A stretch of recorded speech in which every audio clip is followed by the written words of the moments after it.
Hello viewers, आज हम मूल ज्यामितीय अवधारणाएं समझेंगे जो कि विभिन्न प्रतियोगी परीक्षाओं में गणित में पूछी जाती है। इसके साथ ही मध्य प्रदेश के प्राथमिक शिक्षक पात्रता परीक्षा के गणित के सिलेबस में मूल ज्यामितीय अवधारणाएं हैं, इसलिए हमें इसे समझना आवश्यक है।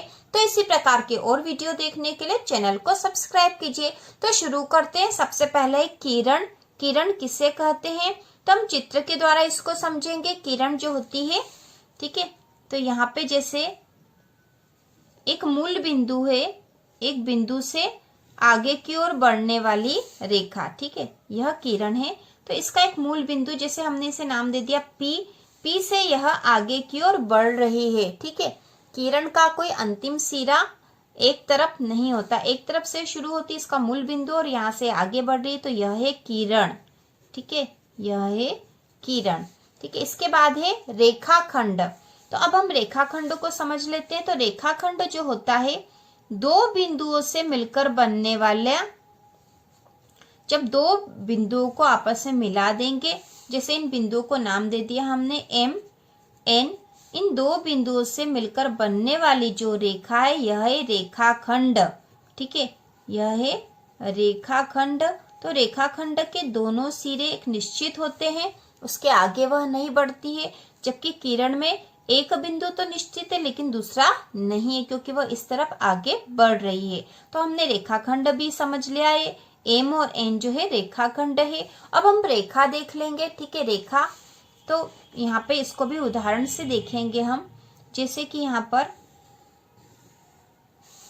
ठीक है, ये मूल बिंदु यहाँ पर P है और Q है, ठीक है। यह PQ तो रेखाखंड हो गया, लेकिन ये इस तरफ का और आगे बढ़ रहा है और इधर की भी यह रेखा आगे बढ़ रही है, ठीक है। दोनों तरफ से आगे बढ़ने वाली जो यहाँ पर रेखा है वह रेखा कहलाएगी। इसका कोई अंतिम बिंदु और कोई शुरुआती बिंदु नहीं है, तो यह है रेखा। अब हम कोण को समझ लेते हैं। तो कोण जो है, कोण दो किरण से मिलकर बना होता है। दो किरण जब अपने मूल बिंदु पर मिली हुई रहती है तो यहाँ से कोण बनता है। जैसे ये P और यहाँ से है, मान लिया ये बिंदु यहाँ पर Q है, Q बिंदु दे दिया, लेकिन यह किरण है एक, ठीक है। इसी प्रकार एक और जो किरण है इस तरफ जा रही है, ठीक है। यह, तो इन दो किरण के अपने मूल बिंदु से मिलने पर जो कोण बनता है, ठीक है, यहाँ पर जो कोण बनेगा यह कोण है, ठीक है, इसे कोण कहेंगे हम। यहाँ पर ये कोण बना है, तो इस प्रकार से कोण बनता है। इसके बाद हम कोणों के प्रकार समझ लेंगे। तो कोण के मुख्य रूप से तीन प्रकार होते हैं, मुख्य रूप से तीन प्रकार होते हैं। तो सबसे पहले हम समकोण को समझ लेते हैं। दो किरणों के बीच में जब 90 डिग्री का कोण बनता है, 90 डिग्री का कोण होता है, तो वह समकोण कहलाता है। समकोण वह कोण होता है जो कि 90 डिग्री का होता है। इसके बाद है न्यून कोण। तो न्यून कोण वह कोण होता है जो 90 डिग्री से कम का होता है। 90 डिग्री से कम का जो कोण बनता है वह न्यून कोण होता है। इसके साथ ही अधिक कोण। तो अधिक कोण वह कोण होता है जो 90 डिग्री से अधिक का होता है। 90 से अधिक का जो कोण होगा वह अधिक कोण कहलाता है। इसके साथ ही एक और जो कोण होता है वह भी हम समझ लेते हैं। मुख्य रूप से एक कोण और होता है ऋजु कोण, या फिर इसे सरल कोण भी कहते हैं। ऋजु कोण या सरल कोण भी कहते हैं। और यह कोण जो है पूरा यहाँ से यहाँ तक मतलब 180 डिग्री का होता है, ठीक है, 180 डिग्री का होता है। इसके साथ ही ये संपूर्ण कोण है। तो संपूर्ण कोण में यह जो एक किरण जो आधार होती है वह तो है, लेकिन जो दूसरी किरण होती है पूरी घूम के यहाँ से यहाँ तक आ गई, मतलब पूरा इतना कोण बना लिया, तो पूरा यह जो कोण होता है वह 360 डिग्री का होता है।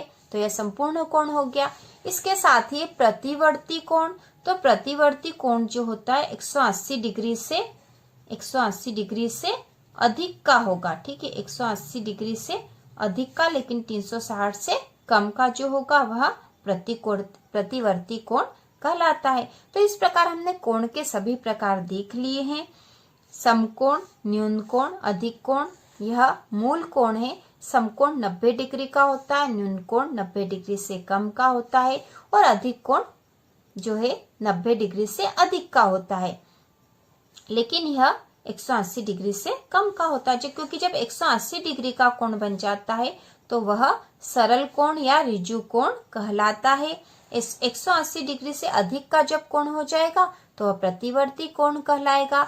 और जब पूरी किरण जब पूरा इतना चक्कर लगा लेगी, यहाँ से यहाँ आ जाएगी, तो यह जो पूरा कोण यहाँ से यहाँ तक का होगा 360 डिग्री का हो जाता है, क्योंकि ऊपर का जो कोण है वह 180 डिग्री का और नीचे का 180, तो 180 प्लस 180 मिलकर हो जाते हैं 360 डिग्री का कोण जो है संपूर्ण कोण कहलाता है। तो इस प्रकार हमने कोण के प्रकार देख लिए हैं, प्रतियोगी परीक्षाओं के लिए इम्पोर्टेंट है। तो इसी प्रकार के और वीडियो देखने के लिए चैनल को सब्सक्राइब कीजिए।